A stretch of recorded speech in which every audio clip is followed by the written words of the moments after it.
Welcome, dear viewers. For more exclusive, thrilling stories every week, join our membership. Sit back, relax, and sip your coffee. Enjoy. New Orleans at night is one thing. Hotel Monteleone at night is something else. The old-timers who've worked here for years, they have their ways. Little things they do, ways they walk certain halls, or how they always leave one light on in that back corridor. They don't talk about it. But then you hear it. Kids giggling down an empty hallway clear as day when there are no children checked in on that floor. That's when you start to understand why the veterans act the way they do. My name's Boudreaux Thibodeau, though most folks just call me Beau. I know. Sounds like something straight out of a tourist brochure, but that's what happens when your mama's from Tremy and your dabby's from down in Plaquemines Parish, real as the humidity that clings to your shirt in August. I ended up at the Monteleone through a series of what my grand-mère would have called life's little gifts. Lost my job at the shipyard when they downsized after Hurricane Ida. Spent 3 months eating nothing but red beans and rice, stretching every dollar like taffy until my landlord started leaving notes under my door. The kind of notes that weren't asking about my health. The hotel sits on Royal Street like an old dowager queen, all 16 floors of her watching over the French Quarter. Been there since 1886, though most tourists don't know she's seen yellow fever epidemics, 2 world wars, and Hurricane Katrina. The building holds memories the way cypress trees hold water. Deep, and not always willing to let go. I'd walked past the Monteleone hundreds of times, heading to Café du Monde or dodging the vampire tour groups on Dauphine Street. Never thought I'd be working there. But when you're 3 weeks behind on rent and your cousin Teresa mentions they need someone for the graveyard shift, you don't ask too many questions.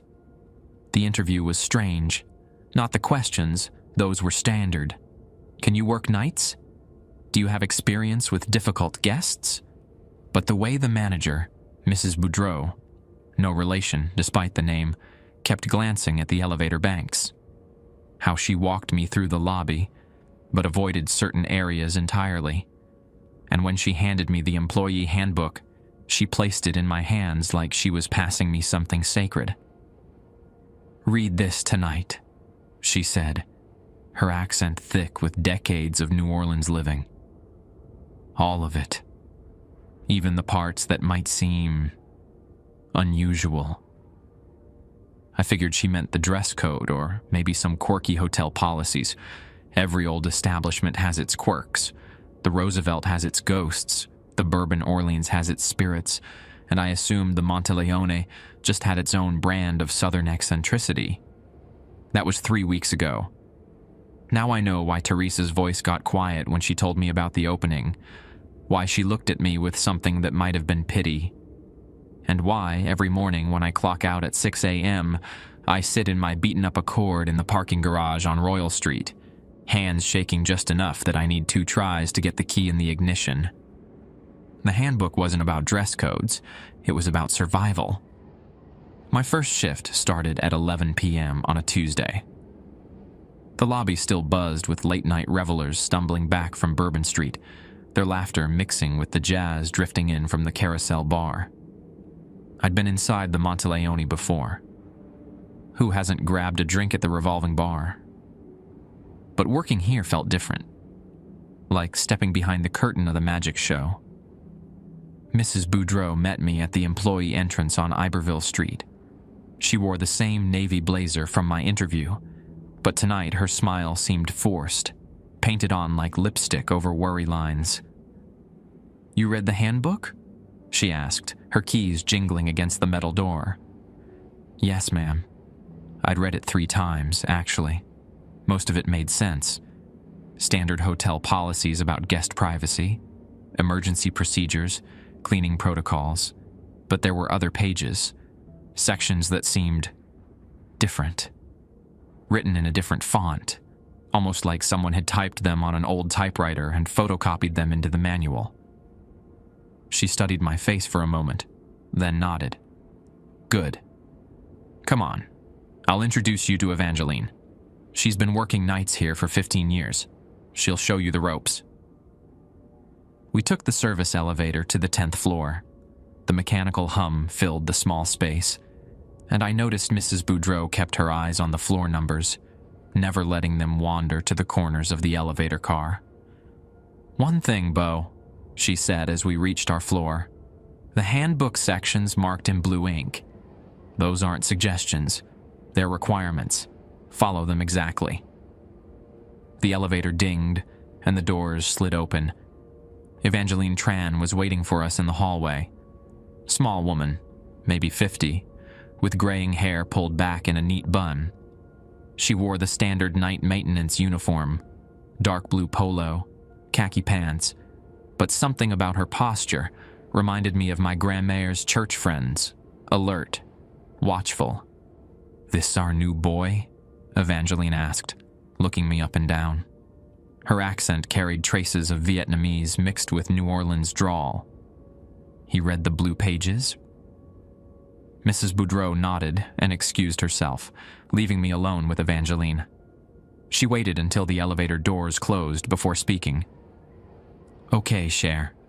First thing you need to understand. This place got history.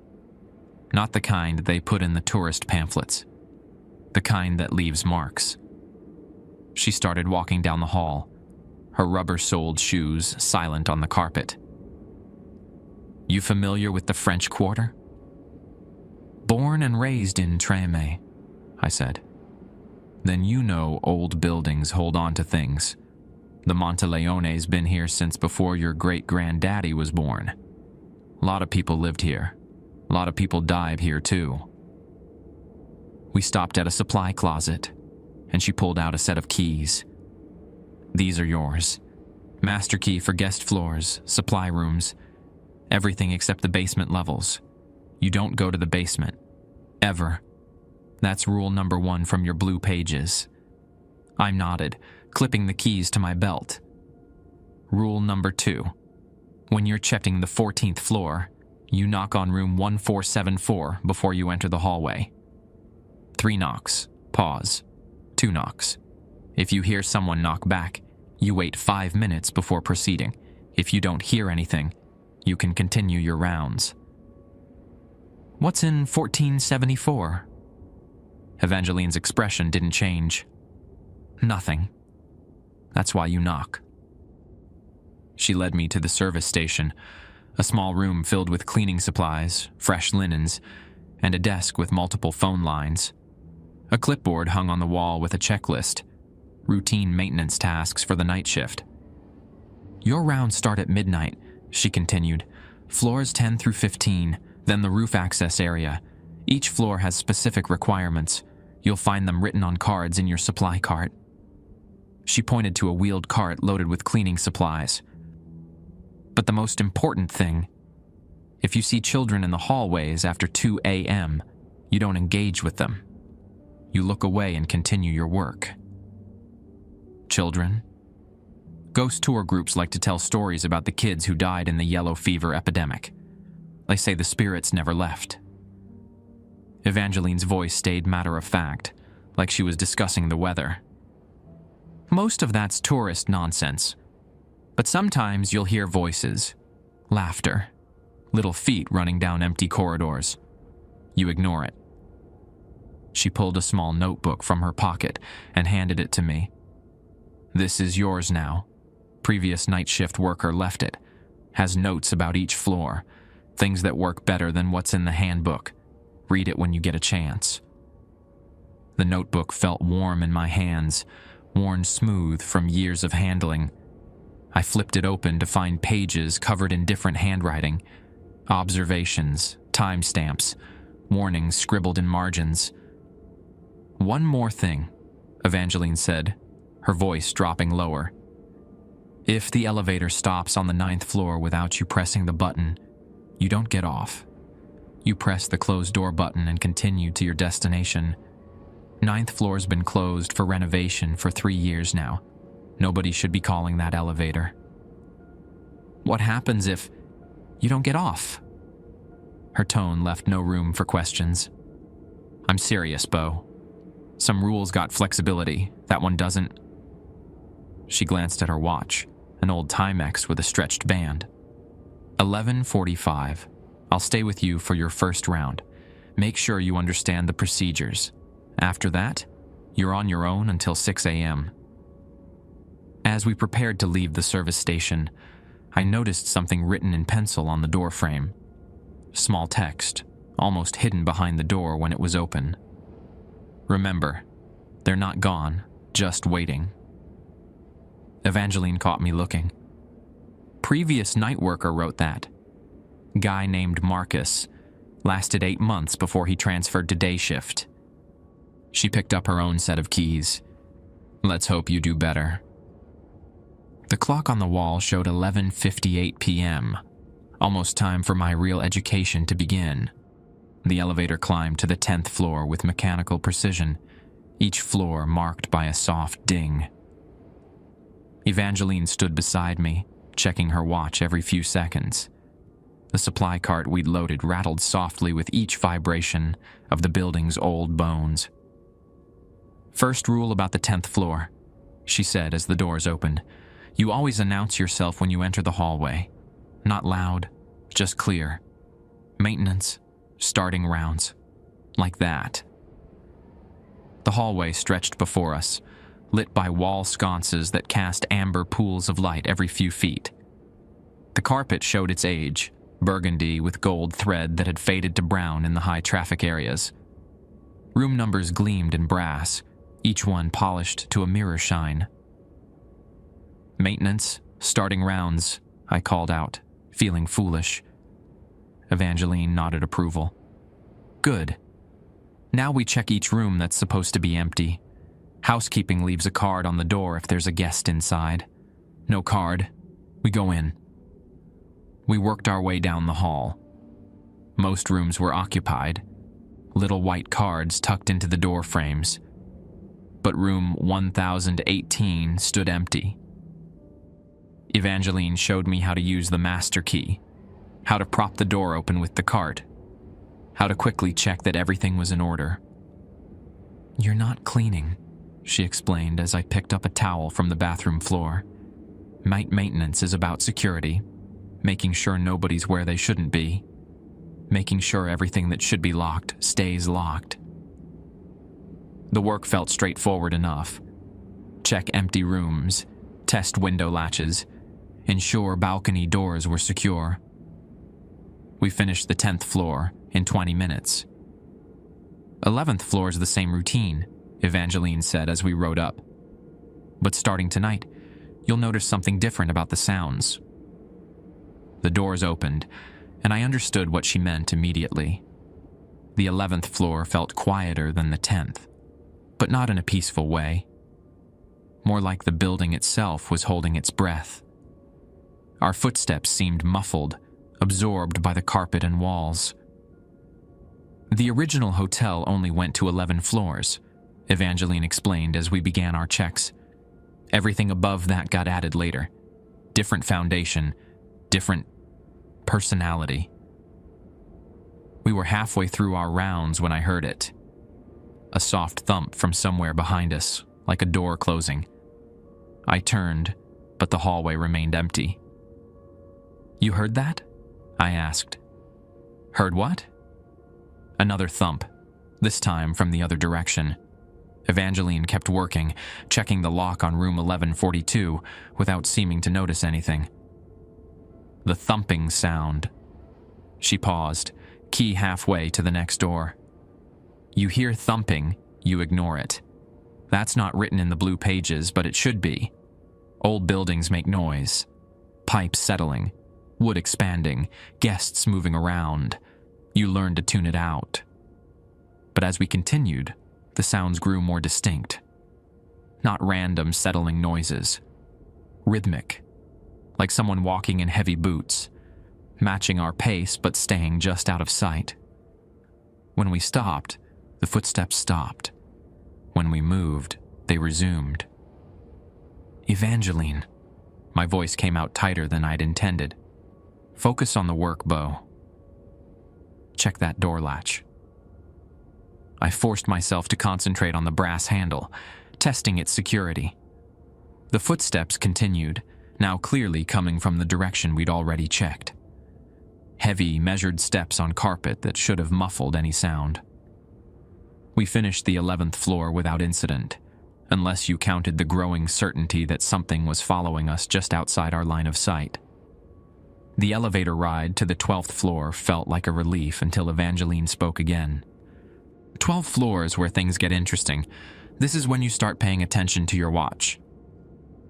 The time was 12:47 a.m. After 1 a.m., you'll start hearing voices, conversation from rooms that housekeeping marked as empty. Your job is to verify those rooms are actually vacant.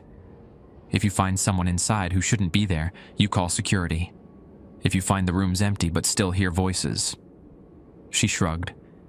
You note it in your log and continue working. The 12th floor looked identical to the others, but the moment we stepped off the elevator, I knew something was different. The air felt thicker, like breathing through wet cotton. And there was a smell, not unpleasant but distinct, like old perfume mixed with something medicinal. "That's lavender and carbolic acid," Evangeline said, noticing my expression. "Scent from the old days, when they used to disinfect everything with carbolic. Some floors hold on to smells longer than others." We began our rounds. 3 rooms showed no occupancy cards. The first 2 checked out normal. Beds made, bathrooms clean, everything in order. But as we approached room 1247, we both heard it clearly. Conversation. 2 voices, maybe 3, speaking in low tones through the door. Evangeline knocked twice. "Hotel maintenance. Anyone inside?" The voices stopped immediately. She used her key and pushed the door open. The room was empty. Bed made with military precision. Bathroom spotless. No signs of occupancy. But the air still felt warm, as if people had just left. "Note the time and room number," she told me, pointing to the small notebook I'd clipped to my belt. 1:03 a.m., room 1247. Voices heard. Room vacant upon inspection. I wrote it down, my handwriting shakier than usual. "Does this happen every night?" "Some nights. Depends on a lot of things. Weather, time of year, what happened in the city that day. The hotel's sensitive to changes." We completed the 12th floor and moved to the 13th. Here, Evangeline's demeanor shifted completely. She moved slower, spoke quieter, and checked her watch constantly. "13th floor special," she said as the elevator climbed. "This is where you follow the blue pages exactly. No improvisation, no shortcuts." The doors opened to reveal a hallway identical to the others, but something felt wrong immediately. The carpet pattern seemed slightly off. Colors shifted just enough to make you second-guess what you were seeing, and the room numbers didn't follow the same logic. Instead of starting with 1301, the first door showed 1313. "They remembered this floor in 1987, Evangeline explained. "Skipped the unlucky numbers. Guest complained about nightmares in the original room 1313, so they changed the whole system." As we walked, I noticed other oddities. Some doors had double locks, others had small mirrors mounted beside the frames, and room 1324, where 1313 should have been, had no handle at all, just a smooth brass plate where the knob should be. "That room's been sealed since the renumbering," Evangeline said when she caught me staring. "Management's decision. You don't ask questions about sealed rooms." We were checking room 1330 when the lights went out. Not all at once. They dimmed gradually, like someone was turning down a rheostat. The hallway faded from warm amber to pale yellow, to almost nothing. Emergency lighting kicked in, casting everything in sickly green. "Stay calm," Evangeline said, but I could hear tension creeping into her voice for the first time. "Power fluctuations happen. Old building. Old wiring." Then we heard the children. Laughter, high and clear, echoing from somewhere down the hall. Not the distant sound you might dismiss as coming from another floor or outside. This was close, in the hallway with us. "Remember what I told you," Evangeline whispered. "Don't look for them. Don't acknowledge them. Keep working." But the laughter grew louder, closer. I could hear small feet running on carpet, the sound of children playing tag or hide and seek. The game seemed to be moving toward us. Evangeline grabbed my arm. "Whatever you see, keep your eyes on your work. Check that window latch. Focus on the brass. Focus on testing the lock." The running footsteps passed right by us, so close I felt a breeze, so clear I could distinguish at least 3 different sets of feet. But when I glanced sideways, the hallway remained empty. The laughter faded as quickly as it had come, moving toward the elevator bank.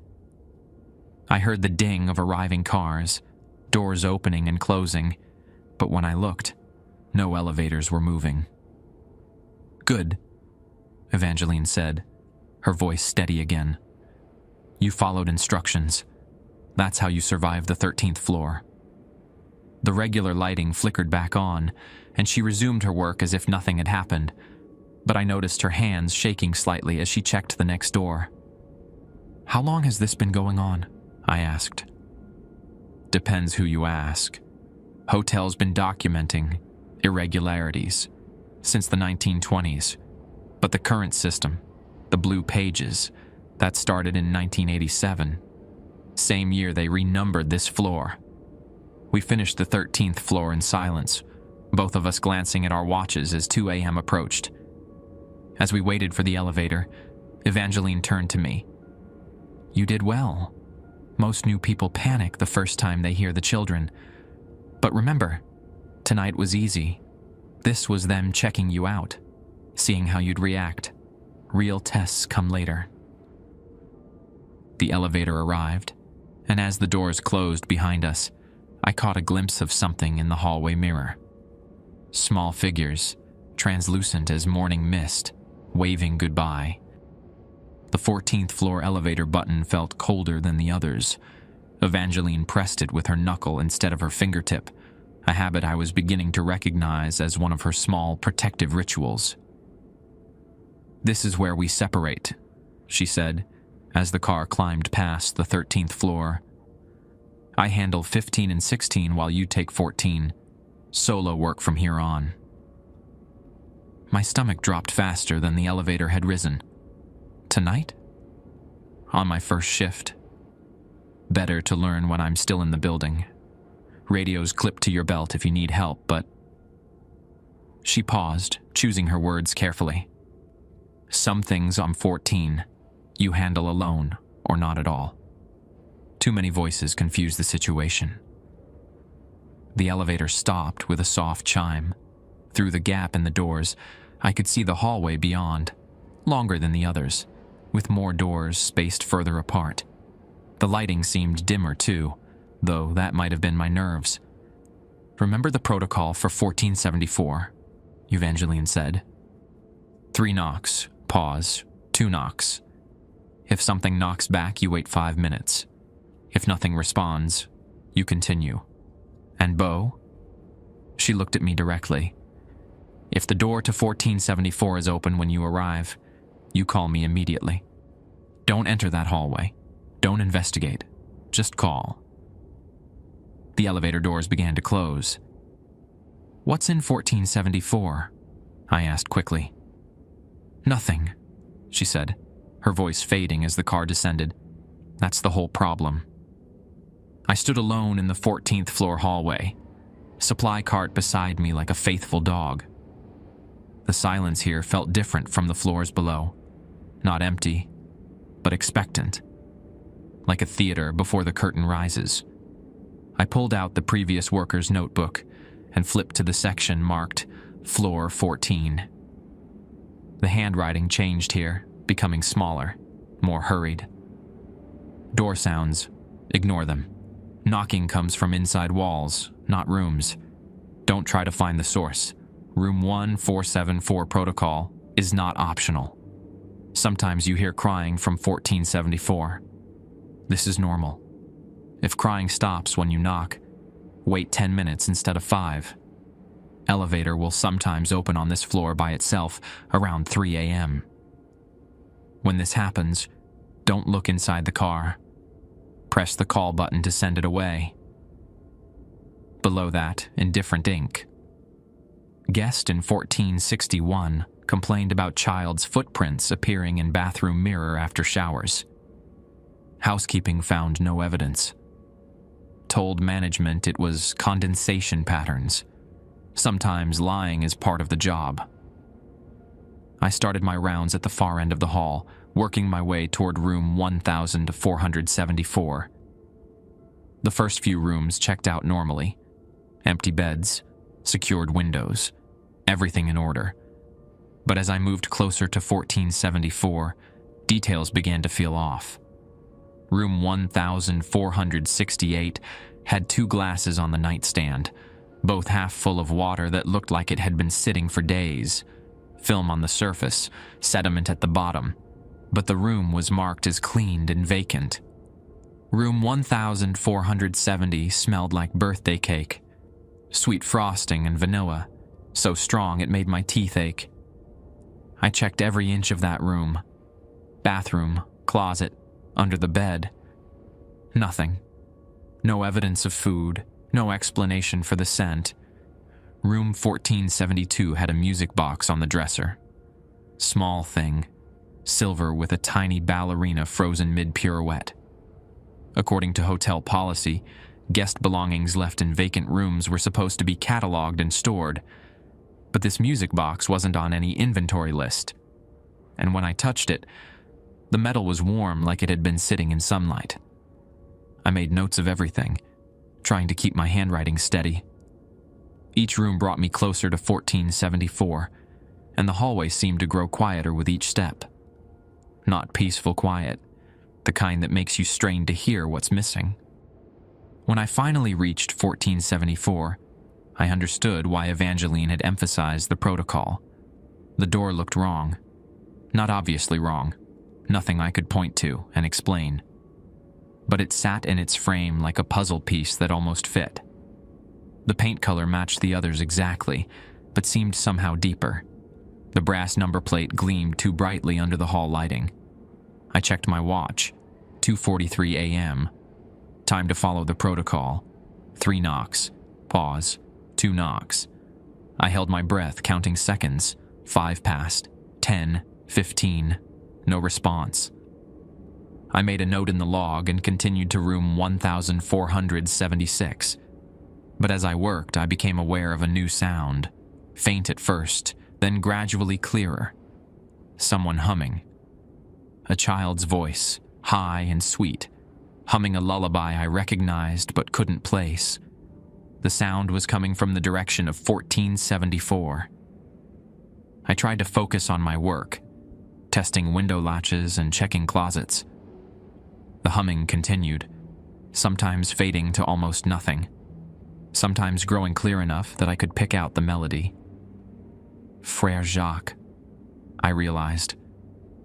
The French children's song my grand-mère used to sing. By 3:10 a.m., I'd finished checking every room except 1474. According to the blue pages, I was supposed to do a final walkthrough of the hallway before moving to the next floor. But as I approached 1474 again, the humming stopped. Complete silence. Then, from inside the room, 3 knocks. I stopped walking. The protocol said if something knocked back, I should wait 5 minutes. But the knocking had come after my initial contact, not during it. Did the same rule apply? I checked the notebook. Nothing about delayed responses. 3 knocks came again from inside 1474. Then, after a pause, 2 more knocks. My skin prickled. Whatever was in there was following the same protocol I'd used, like it was answering me properly, trying to communicate within the established rules. I radioed Evangeline. Static answered me, then her voice, crackling through interference. "Go ahead, Bo. I've got a situation with 1474. It's knocking back, but not right away, after I'd already moved on." Long pause. More static. "Are you standing directly in front of the door?" I looked around. I was about 10 feet away near room 1476. "No, I'm down the hall." "Good. Stay where you are. Is the door still closed?" I could see 1474 from where I stood. The door remained shut, brass number plate reflecting the hall lighting. "Yes, still closed." "Okay. Listen carefully. You're going to acknowledge the response, then leave the floor. 3 knocks, pause, 2 knocks, just like the protocol, but you do it from where you are now. Don't get closer to the door." I walked to the wall and knocked against it. 3, pause, 2, silence. Then, from 1474, the same pattern repeated back to me. It responded again. I whispered into the radio. "That's normal. Well, normal for 1474. Continue to the 15th floor. I'll meet you there." I gathered my supplies and headed for the elevator, fighting the urge to look back at 1474. But just as the elevator doors opened, I heard something that made my hands shake as I pressed the button for the 15th floor. A child's voice from behind me, clear as if someone was standing right beside my ear. "Bonne nuit, Bo." "Good night, Bo." The elevator doors closed. Evangeline was waiting when I reached the 15th floor, her face pale under the hallway lighting. "You okay?" It knew my name. The words came out smaller than I'd intended. Whatever's in 1474, it knew my name. She nodded like this wasn't surprising. They learn things, pick up information from conversations, employee records, whatever. Don't take it personal. They? Figure of speech. But she wouldn't meet my eyes when she said it. The 15th floor felt almost normal after 14. We worked together, checking rooms and following standard procedures. No voices, no footsteps, no mysterious sounds. Just the routine maintenance work I'd expected when I took this job. But as we finished up and prepared to move to the 16th floor, Evangeline pulled me aside. "You handled 14 well," she said. "Better than most do their first time. But I need to tell you something about the next 2 hours." She checked her watch. 4:15 a.m. Between 4:30 and 6 a.m., things change. The hotel gets active, more active than what you've seen tonight. The 16th floor, the roof access, those areas have different rules, stricter rules. Like what? You'll find out. But Bo? She put her hand on my shoulder, and I could feel it trembling slightly.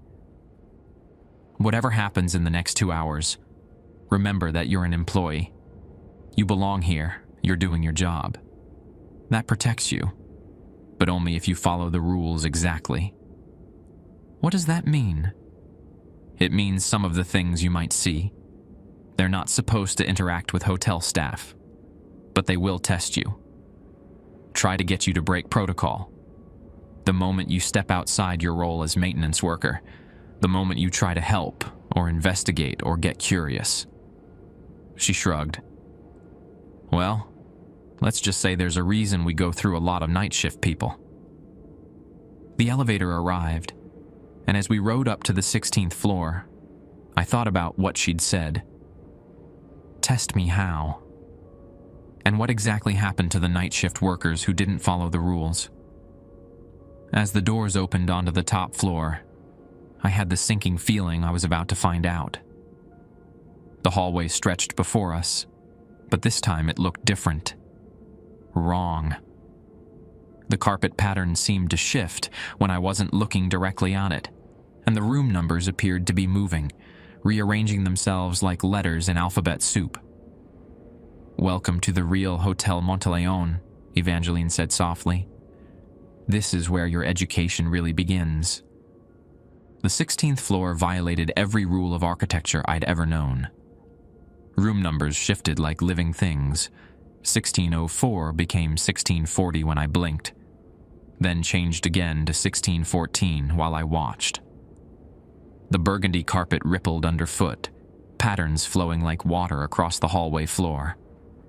"Stay close," Evangeline said, but her voice sounded distant despite standing right beside me. "This floor doesn't follow normal geography after 4:30. I checked my watch. 4:33 a.m.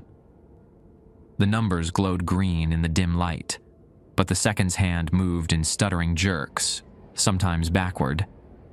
"What do you mean, normal geography?" She pointed down the hall. "Count the doors." I started counting. 1, 2, 3. But as I reached 7, I realized the hallway had somehow stretched longer. More doors appeared in the distance, fading into shadows that hadn't been there moments before. "The hotel's older than it pretends to be," Evangeline explained, pulling supplies from our cart. "Parts of it exist in, let's call it, flexible time. Between 4:30 and 6 a.m., those parts remember when they were built." We began our rounds, but nothing felt routine anymore. Room 1605, or what my eyes insisted was 1605, though the number kept wavering, contained furniture from different decades. A bed with brass rails and white linens sat beside a television from the 1950s and a modern mini-fridge. When I touched the bedspread, it felt warm, like someone had just been sleeping there. "Don't linger in any room longer than necessary," Evangeline said from the doorway. "Time moves differently in each one during the active period." Room 1610 smelled like coffee and cigarettes, thick as smoke in a jazz club. The bathroom mirror showed my reflection, but wrong somehow. The image lagged behind my movements by half a second, like watching myself on a delayed video feed. "Evangeline." I backed away from the mirror. "Something's off about..." "Don't look at reflections during active hours." She cut me off.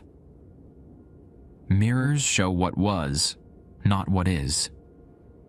Focus on your checklist." But the checklist had changed. The paper that had been neat and typed now showed handwritten additions in different colors of ink. "Room 1616. Check under bed twice. If you see something the first time, check again. Only report what you see the second time." Room 1618.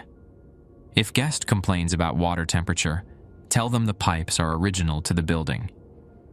Do not attempt repairs during active hours. Room 1624. Door may be locked from inside despite being vacant. This is normal. Do not use master key. Mark as unable to access and log. "Who wrote these?" I asked, showing Evangeline the additions. She glanced at the paper and her face went pale. "Previous workers. Each one adds notes before they transfer to other positions." Room 1616 made my skin crawl before I even entered.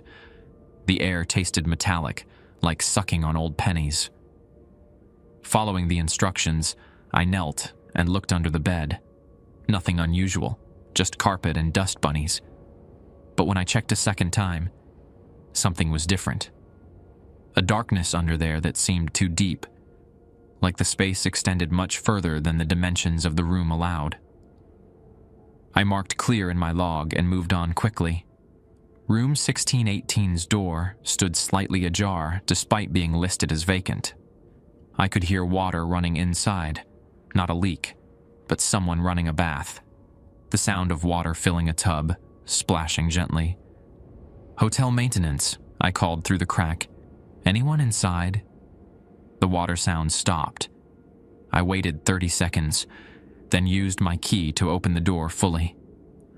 The room was empty, but the bathroom faucet dripped with a rhythm that sounded almost like Morse code. Drip, drip, pause, drip. Drip, drip, pause, drip. In the log, I wrote, 1618, minor plumbing issue, schedule for day shift repair. Room 1624's door wouldn't open. The key turned, the lock clicked, but the door remained sealed, as if held from the inside. I could hear movement beyond it, someone pacing, maybe rearranging furniture. But according to our records, this room had been vacant for 3 days. Unable to access, I wrote, remembering the note. "You're learning," Evangeline said, checking her own set of rooms. But she looked tired now, older somehow. The active period was taking a toll on her too. We were finishing the 16th floor when the real tests began. It started with voices. Not the distant children's laughter from earlier floors, but adult voices. Clear, conversational, coming from everywhere and nowhere at once. "Excuse me." The voice belonged to an elderly woman, cultured New Orleans accent. "Young man, could you help me find my room?" I turned, but the hallway was empty except for Evangeline, who was checking window locks 30 feet away. "I seem to have lost my key," the voice continued, closer now. "Room 1618. I know I had it when I came up from dinner." The rule about not engaging with supernatural entities warred with decades of Southern upbringing. You helped people who asked for help. But Evangeline had been clear. Maintain your role. Follow the protocols. I continued working, testing the security latch on room 1628. "Please," the voice said, and now it sounded desperate. "I just need to get into my room. I'm so tired." My hand hesitated on the latch. The voice was so real, so human.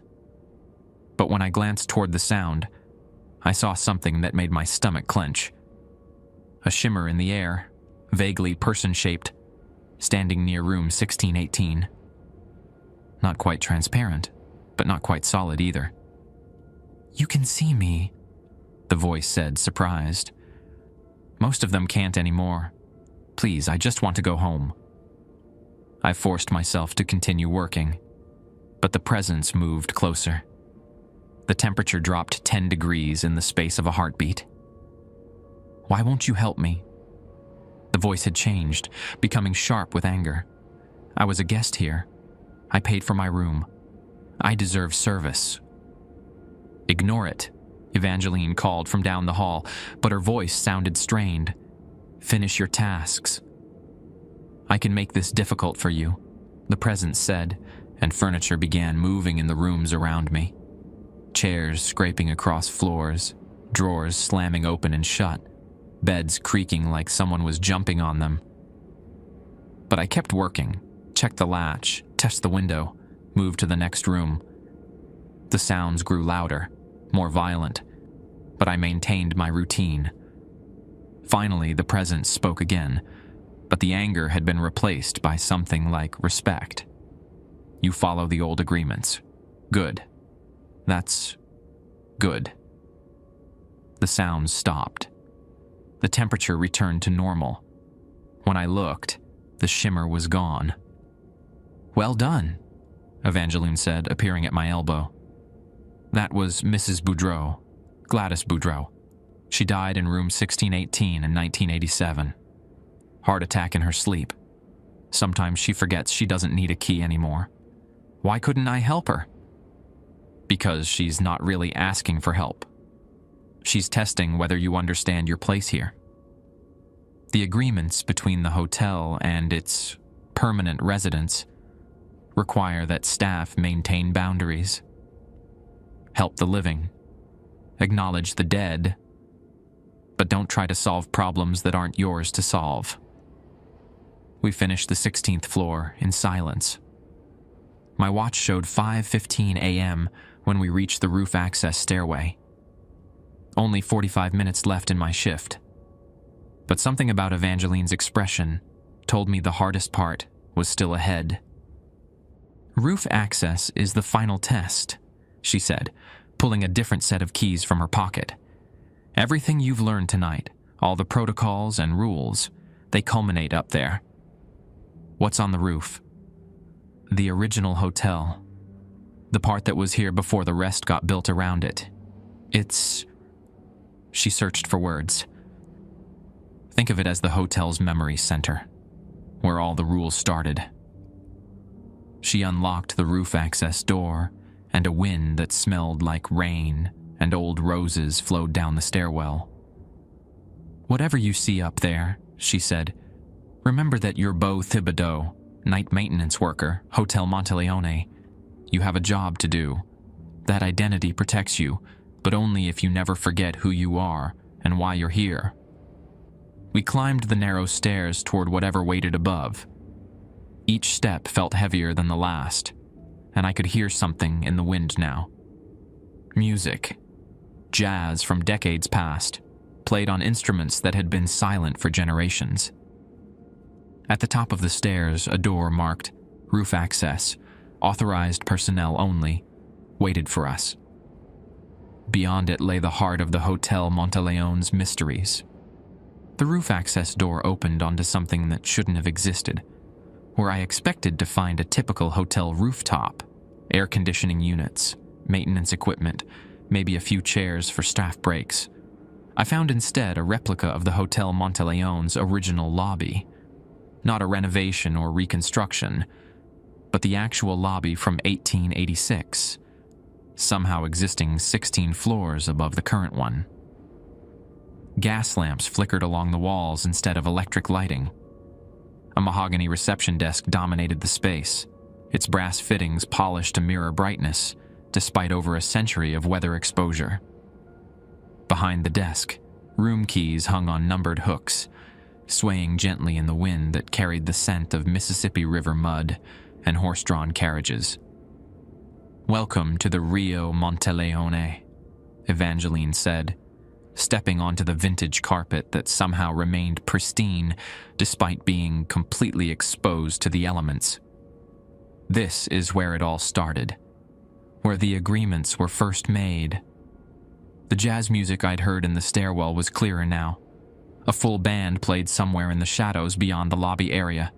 Trumpet, clarinet, piano, drums. But when I strained to see the musicians, I found only empty space where the sound originated. "The blue pages never mention this," I said, my voice smaller than intended. "Because this isn't in the blue pages. This is the source of the blue pages. Everything you've learned tonight, every rule and protocol, it all comes from up here." She walked toward the reception desk, her footsteps echoing strangely in the open air. "Your final task is simple. Sign the guest register." Behind the mahogany desk stood a figure that made my breath catch. A man in a vintage bellhop uniform.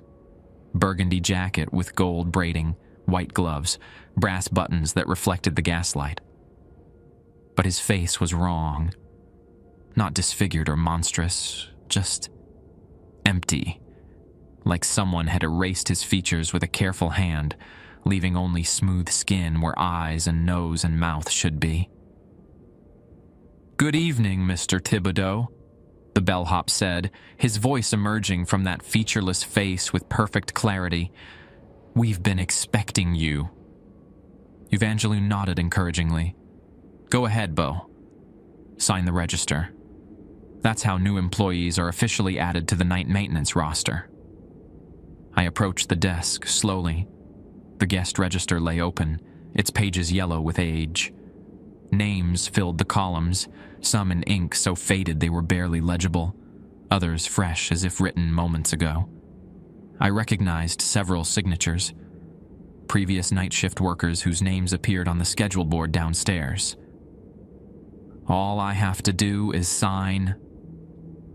"That's all," the bellhop confirmed. "Your signature acknowledges that you understand the terms of employment, that you accept responsibility for maintaining the agreements between the hotel and its various residents." I picked up the fountain pen beside the register. Heavy brass, with an ornate nib that gleamed in the gaslight. But as I touched it to paper, something made me pause. What happens if I don't sign? Evangeline's expression shifted slightly. You transfer to day shift. Find other employment. Leave New Orleans, maybe. Plenty of people work at the hotel without ever coming up here. And if I do sign? You become part of something larger. Part of the Monteleone's history. You help maintain the balance that keeps this place functioning. The bellhop turned his faceless head toward me. The choice is yours, Mr. Thibodeau. But choose quickly. Dawn approaches, and the agreements require renewal before sunrise. I looked at the register again, reading the names more carefully. Some I recognized from hotel folklore, employees who'd worked here for decades, becoming legends among the staff. Others were complete strangers, but they all had one thing in common: dates beside their signatures spanning years, sometimes decades. How long does the contract last? As long as you want to work here, Evangeline said. Some people sign and work night maintenance for a few months before transferring to other positions. Others make it a career. But the bellhop's featureless face turned toward her with what might have been disapproval. Tell him the truth, Evangeline. He deserves to know before he signs. The wind picked up, carrying new scents. Funeral flowers, candle wax, something that might have been embalming fluid. The jazz music grew louder, more insistent. The truth is, Evangeline said, her voice barely audible above the music, once you sign, you're connected to this place forever. Even if you transfer to day shift, even if you leave New Orleans entirely, you'll always be part of the Monteleone. And when you die... She gestured around the impossible rooftop lobby. You come home. I looked at the names in the register with new understanding. These weren't just employee records. They were a roster of souls bound to the hotel. Mrs. Gladys Boudreau, I said, remembering the presence from the 16th floor. She signed this register. Guest register, 1987. The bellhop confirmed.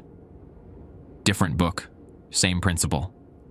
Everyone who stays here long enough, who becomes part of the hotel's story, eventually signs their name somewhere in our records. The fountain pen felt heavier in my hand. Around me, the impossible lobby hummed with activity I couldn't quite see. Shadows moved at the edges of my vision. Guests checking in, staff hurrying about their duties, conversations in languages from different eras. What are the agreements you keep talking about? Simple, the bellhop said. The living and the dead coexist here peacefully. The living maintain the building and provide services. The dead contribute their knowledge and protect the hotel's interests. Night maintenance workers serve as liaisons between the two groups. That's why the rules work, Evangeline added. Why following protocol keeps you safe. You're not just avoiding supernatural encounters. You're honoring treaties that have kept this place stable for over a century. I thought about everything I'd experienced tonight.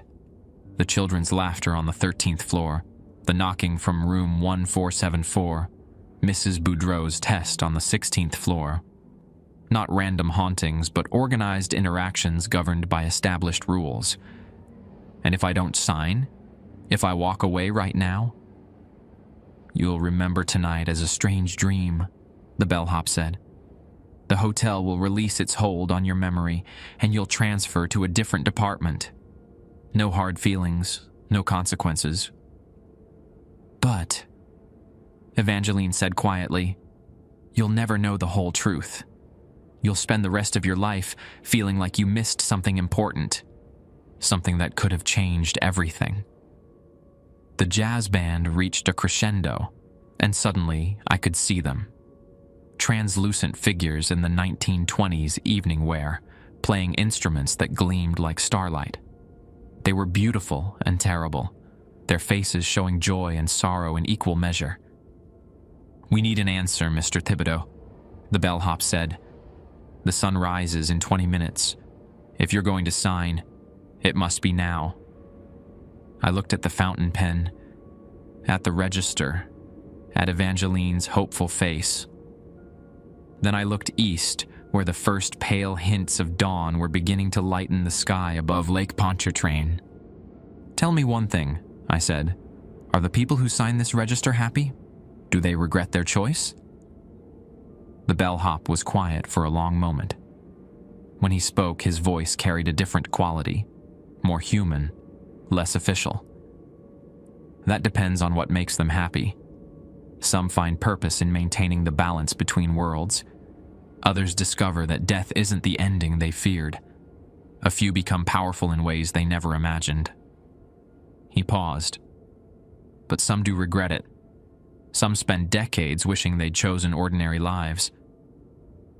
"Which category does Evangeline fall into?" She smiled sadly. "I signed in 1987, the same year the 13th floor was renumbered. I was young, curious, excited to be part of something mysterious. 38 years later." She shrugged. "I've seen wonders most people can't imagine. I've talked with poets who died in the 1800s, learned secrets about the city that historians would kill for. But I've also watched friends grow old and die while I remained unchanged. I've seen what isolation does to a person. Unchanged. Time moves differently for those who sign. We age more slowly, live longer. Part of the agreement. The hotel needs consistency in its staff." The eastern sky was definitely getting lighter. I could hear the first sounds of the city waking up. Delivery trucks on Royal Street, early morning joggers in the quarter, the distant whistle of a riverboat on the Mississippi. "5 minutes, Mr. Thibodeau," the bellhop said. I looked at the fountain pen one more time, then at Evangeline. "If I sign, will I become like you, isolated and regretful?" "You'll become whatever you choose to become.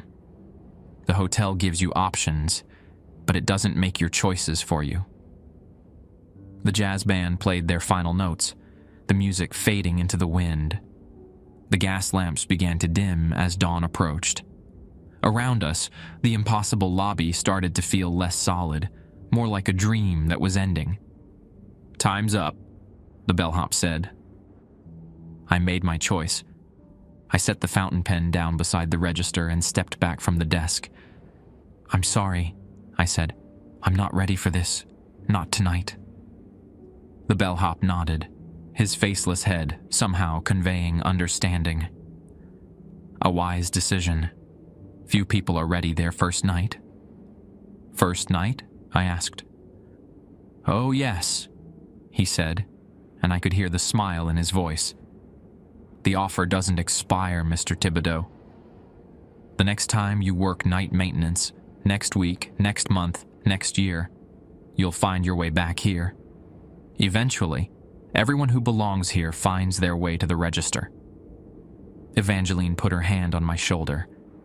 "He's right. I didn't sign my first night either. Took me 3 attempts before I was ready." The dawn light grew stronger, and the impossible lobby began to fade. The gas lamps flickered out one by one, the mahogany desk grew translucent, and the bellhop's uniform started to dissolve into morning mist. "Until next time, Mr. Thibodeau," he said as he faded away. "The Hotel Monteleone will be waiting." When the last traces of the original lobby disappeared, we were standing on an ordinary hotel rooftop. Air conditioning units hummed quietly, maintenance equipment sat in neat rows, and the French Quarter spread out below us in the early morning light. But in my pocket, I could feel the weight of a fountain pen that shouldn't have been there. The walk down from the roof felt like descending through decades. Each floor we passed seemed to settle back into normal reality, the supernatural energy of the active hours draining away like water from a bathtub. By the time we reached the service elevator, The Hotel Monteleone felt almost ordinary again. Almost. Evangeline was quiet during the descent, but I caught her studying me with sidelong glances. Not disappointed exactly, but calculating. Like she was trying to figure out which version of Beau Thibodeau had come down from that rooftop. "How do you feel?" she asked as we reached the 10th floor. I considered the question seriously. My hands had stopped shaking somewhere around the 14th floor, and the fountain pen in my pocket no longer felt like it was burning through the fabric. But something fundamental had shifted in my perception of the world. "Different," I said finally.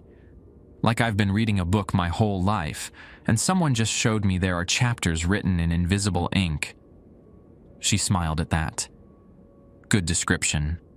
Most people either pretend nothing happened or get so overwhelmed they quit before their first week is up. We collected our supply carts and began the final task of the shift, returning everything to the maintenance room and completing the incident log. The routine felt strange after everything we'd experienced, like pretending to be normal after witnessing miracles.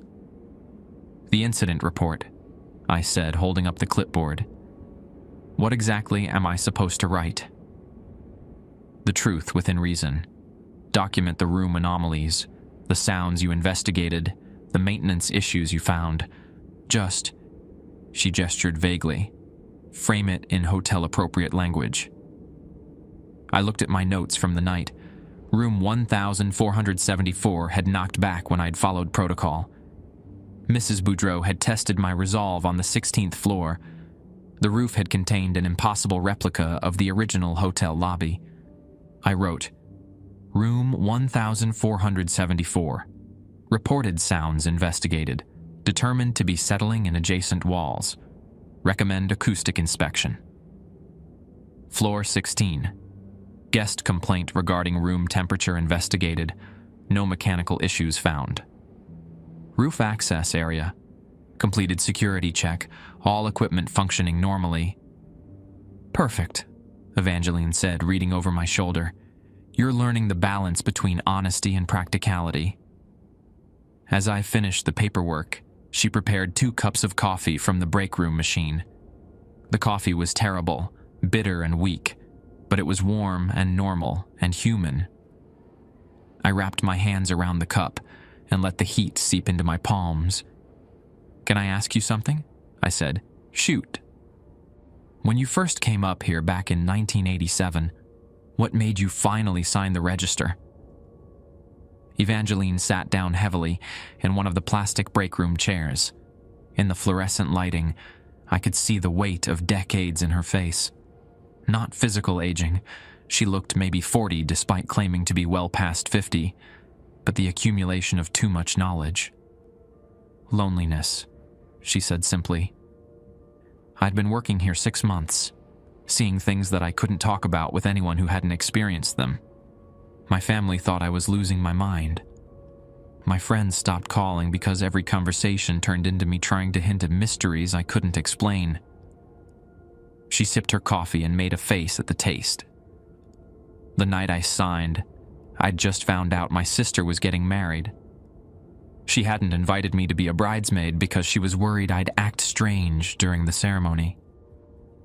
That's when I realized I was already isolated from the normal world. Signing the register just made it official." "Do you ever wish you hadn't?" "Every day for the first 5 years. Then periodically for the next 10. Now?" She shrugged. "It's been my life for so long, I can't imagine who I'd be without it. And the work matters, Beau. What we do here, it keeps the balance. Without maintenance workers, without the agreements." She trailed off. "What would happen? Remember how Mrs. Boudreau tested you tonight? How she got angry when you didn't immediately help her? Imagine that energy, but with no rules to contain it. No protocols to follow. No mutual understanding between the living and the dead." I thought about the fury I'd felt radiating from that presence. The furniture slamming in nearby rooms. The temperature drop that had made my breath visible. Chaos. I said. Exactly. The hotel would become uninhabitable within a week, and it wouldn't stay contained to the building. This much supernatural energy, this many spirits, all that anger and confusion spilling out into the French Quarter. She shook her head. New Orleans has enough ghosts without adding a hotel full of them to the mix.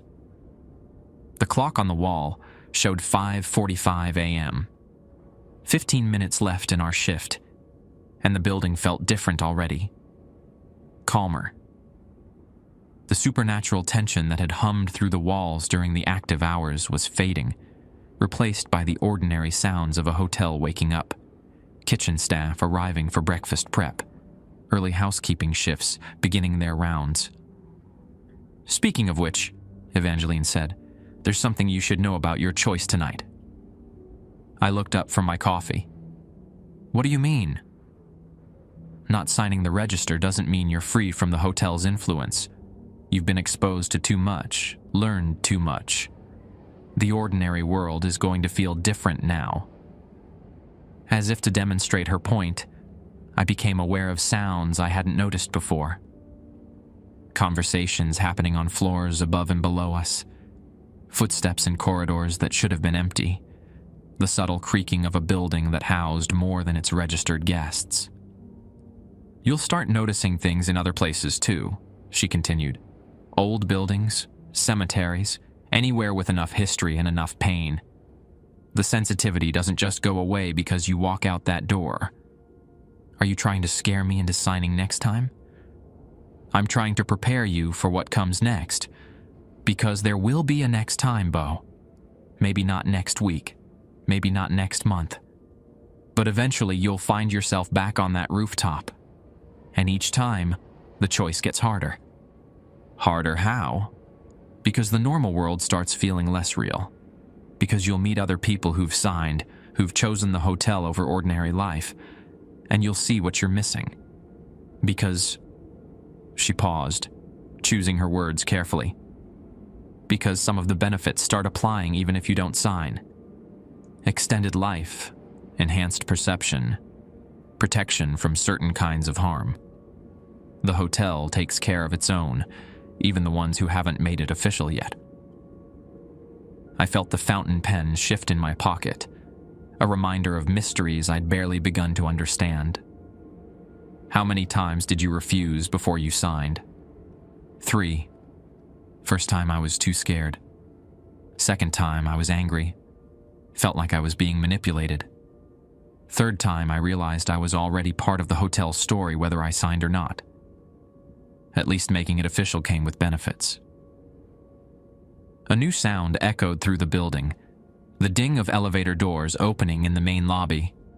Day shift was arriving. Our night was officially over. Come on, Evangeline said, standing and stretching. Let's get you clocked out and home before the breakfast crowd arrives. We gathered our things and headed for the employee exit on Iberville Street. As we walked through the service corridors, I noticed details I had missed on my way in 12 hours earlier. Photographs of hotel staff from different decades lining the walls, employee recognition plaques dating back to the 1920s, a display case containing vintage room keys and old guest registers. One photograph caught my attention, a group shot of night maintenance workers from 1987. I recognized Evangeline immediately, looking exactly as she did now. But beside her stood a man whose face seemed familiar. Is that the bellhop from the roof? I asked, pointing to the photograph. Evangeline glanced at the picture and nodded. That's Guillaume Tran, my cousin. He signed the register in 1985, 2 years before I did. Worked his way up from night maintenance to other responsibilities. He lost his face. He chose to give it up. Some of the longer-term employees, the ones who take on special duties, they modify themselves to better serve the hotel's needs. Guillaume can interact with guests from any era now because he doesn't have features that would mark him as belonging to a specific time period. We reached the employee exit, and Evangeline pulled out her time card. The punch clock showed 6 a.m. exactly. "One last piece of advice," she said, as I punched my own card. "Don't try to research what you've learned tonight. Don't look up the hotel's history or try to find documentation of the supernatural activity. The hotel shares what it wants you to know, when it wants you to know it. What happens if I do research? You'll find exactly what the hotel wants you to find. And sometimes that's more than you're ready to handle."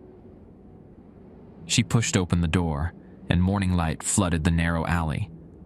The French Quarter was waking up, coffee shops opening, delivery trucks navigating the narrow streets, early tourists already walking toward Café du Monde. "Same time next week?" she asked. I looked back at the Hotel Monteleone, its 16 floors rising into the pale morning sky. From outside, it looked completely normal. Just another historic building in a city full of them. But I could feel the fountain pen in my pocket, warm against my leg. "Same time next week," I confirmed. As I walked to my car, I realized Evangeline had been right about one thing. The ordinary world already felt different, less solid, like a stage set that might be rearranged between acts. And somewhere in the distance, faint as a whisper, I could still hear jazz music playing. 1 week later, I understood what Evangeline had meant about the ordinary world feeling different. The days between my first and second shift had been surreal. My apartment in Trem seemed smaller, flatter somehow, like a photograph instead of a living space. Conversations with my neighbor, Mrs. Hebert, felt hollow.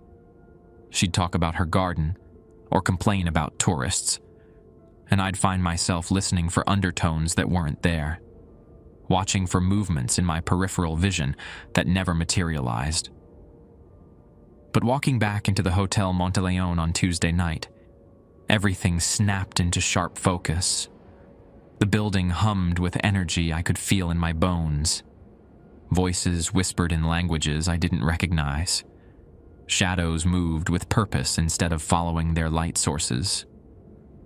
"You look different," Evangeline said when I met her at the employee entrance.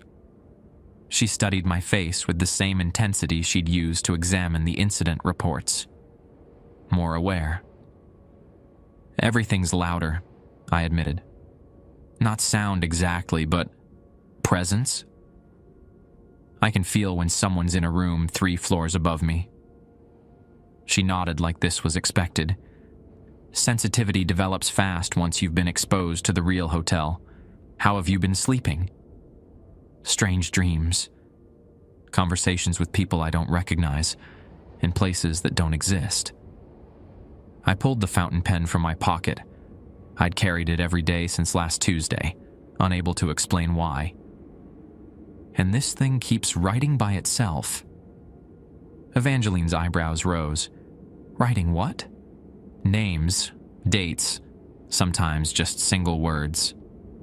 I showed her the small notebook where I'd been collecting the pen's output. Pages covered with handwriting that wasn't mine. Marie Boudreau, 1923. Guillaume needs help. Room 717. Check the mirrors. Room 717? She frowned. That room's been sealed since the 1960s, same as room 1313 on the 13th floor. Why sealed? Some spaces accumulate too much energy over time. Better to contain them than deal with what builds up inside. We took the service elevator to the 10th floor, but this time I could feel the building's attention focused on us. Not hostile, but intensely curious, like walking through a crowd where everyone was staring. "Tonight's going to be different," Evangeline warned as we gathered our supplies. "The hotel knows you turned down the register. It's going to test your commitment in other ways." "What kind of tests?" "Depends. Sometimes it's temptation, showing you things you could learn, places you could go, if you just sign the papers. Sometimes it's fear, making you prove you can handle the responsibility." As we began our rounds, I realized she was right.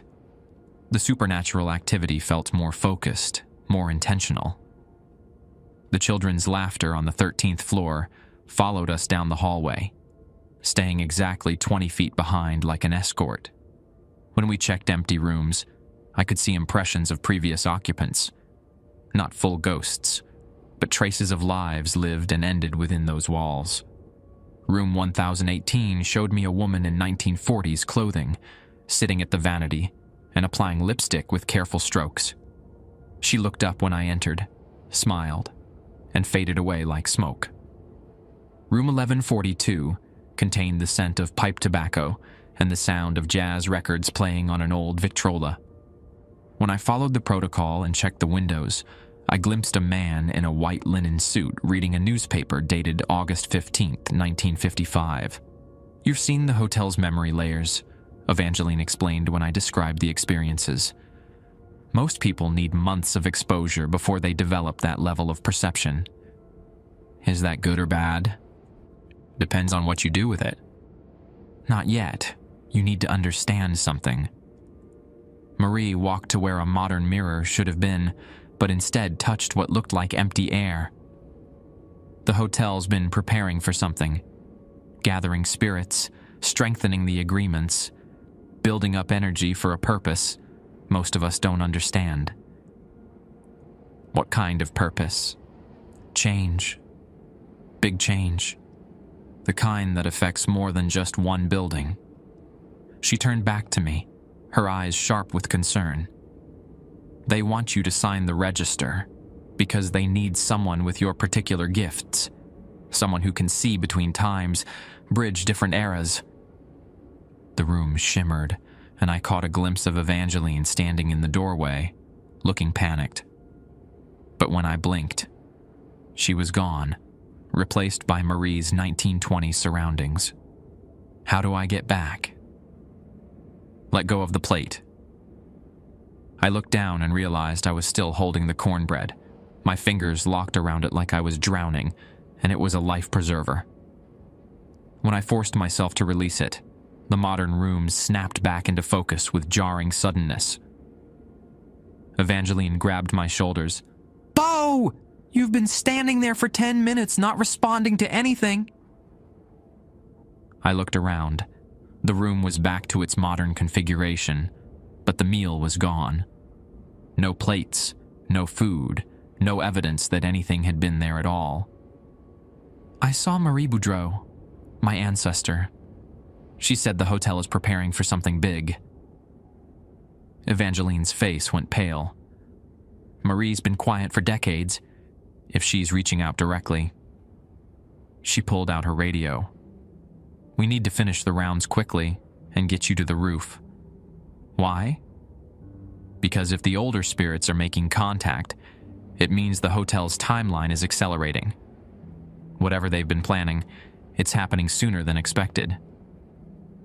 We rushed through the rest of the 14th floor, but everywhere we went, I could feel the building's attention intensifying.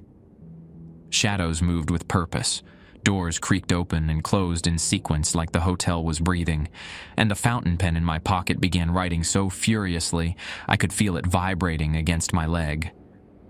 By the time we reached the 15th floor, I could hear Marie's voice whispering warnings. "Don't let them rush you.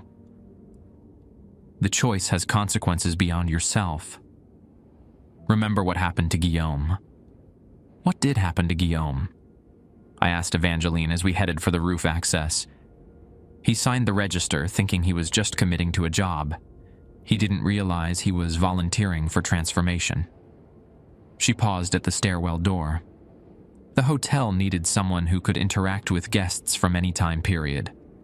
So it took his face, his personal history, his ability to exist in any specific era. Now he serves all times equally." "And that's what they want from me?" "No. They want something different from you. Something to do with your ability to see across time layers." She opened the door, and wind carrying the scent of rain and old roses flowed down the stairs. "But Marie's right. Don't let them rush your decision. Whatever they're planning, Make sure you understand the full cost before you agree to anything. We climbed toward the roof, toward answers, and toward a choice that might determine not just my future, but the future of everyone connected to the Hotel Monteleone. The rooftop was crowded, not with the impossible 1886 lobby from last week, but with people. Dozens of them, maybe more, standing in neat rows facing a small stage that had materialized near the roof's edge. Some wore modern hotel uniforms, others dressed in clothing from decades past. All of them were translucent, their forms shimmering like heat waves rising from summer pavement. At the center of the stage stood Guillaume, his faceless head turning toward us as we emerged from the stairwell. Beside him, Marie Boudreau appeared exactly as she had in room 1468, her dark dress and cameo brooch catching light that seemed to come from everywhere and nowhere. "Welcome, Beau," Guillaume said, his voice carrying clearly across the assembled crowd. "You arrive at a historic moment."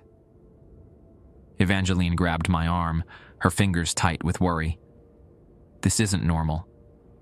Gatherings like this happen maybe once a decade." In the distance, dawn was still an hour away, but the sky had taken on an odd quality. Not dark, not light, but suspended somewhere between night and day, like the hotel had paused time itself. "The agreements are changing," Marie called out, her voice reaching us despite the distance. "After 90 years, we're expanding beyond these walls." Guillaume gestured to the crowd of spirits. Every soul bound to the Monteleone, every employee who signed the register, every guest who never truly left. We're taking the next step in our evolution. "Which is what, exactly?" I shouted back. "Expansion," Guillaume said simply. "New Orleans has dozens of historic buildings, hundreds of locations with enough history to sustain spiritual communities. Hotels, restaurants, theaters, mansions. We're going to seed them all." The implications hit me like a physical blow. You want to turn the entire French Quarter into something like this. "Not just the Quarter," Marie said, stepping down from the stage. "The whole city. Every neighborhood with enough pain and joy soaked into its foundations. We'll create a network of spiritually active locations, all connected, all governed by updated agreements." Evangeline's grip on my arm tightened. "That's why they need you. Your ability to see across time layers, you could help them identify which buildings are ready for spiritual occupation, and help negotiate with any existing spirits already in residence," Guillaume added, now standing directly in front of us. "Your unique gift makes you invaluable as an ambassador between the established communities and the new ones we're creating." The assembled spirits began to murmur among themselves, their voices creating a sound like wind through old trees. In that sound, I heard excitement, hope, and something that might have been hunger.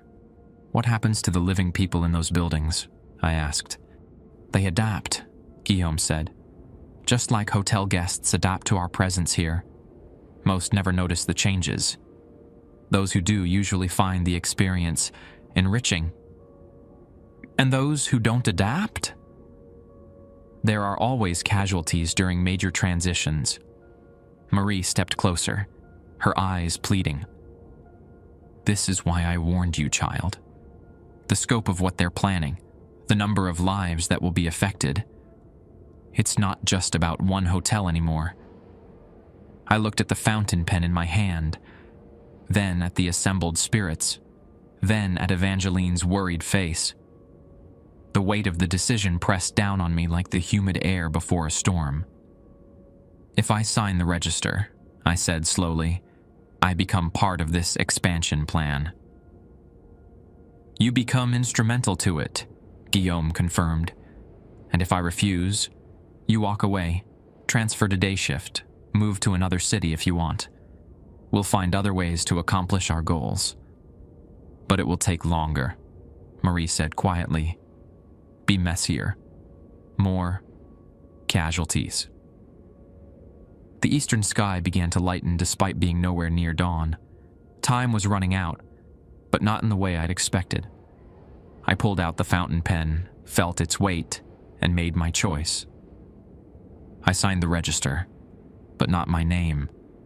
Instead, I wrote, "The living and the dead will find their own balance. No expansion without consent from both sides." The pen burst into flame, taking the register with it.